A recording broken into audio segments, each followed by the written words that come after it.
Криминалот, контроверзните проекти, корупцијата и слабиот рейтинг ги држи СДСМ припиени до дуи. Вака упатените го коментираат ставот на Димитар Ковачевски, кој по се изгледа е единствениот кој не сака интегративците да ја напуштат власта. По лидерскиот состанок на премиерот со председателот на ВМРО ДПМН, наголемо се зборува за сите математики и комбинаторики кои може да произлезат од евентуалната широка коалиција. Ниту една партија освен СДСМ досега нема ништо против предлогот на Христијан Мицкоски, интегративците да излезат од владата и на нивното место да дојде ВМРО ДПМН.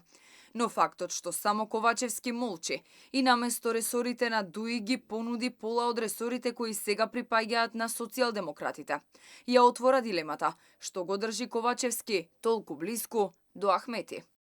Гаранција за кохезијата во коалицијата е корупцијата.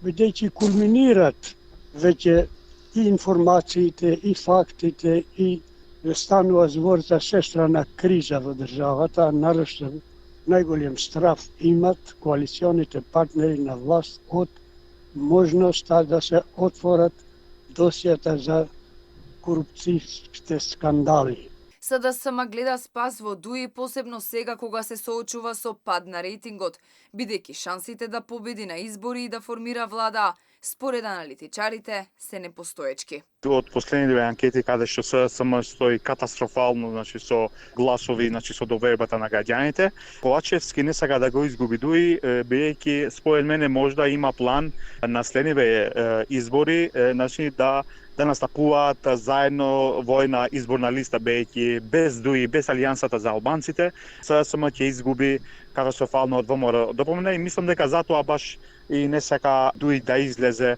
од владата. Евентуалното реструктурирање во владата доаѓа од како вчера Ковачевски му понуди на Мицкоски влез во коалицијата ако пратениците на ВМРО ДПМН гласаат за уставни измени. Мицкоски пак понуди услов ДУИ да излезе од коалицијата, а уставните измени да почнат да важат кога Македонија ќе влезе во Европската унија.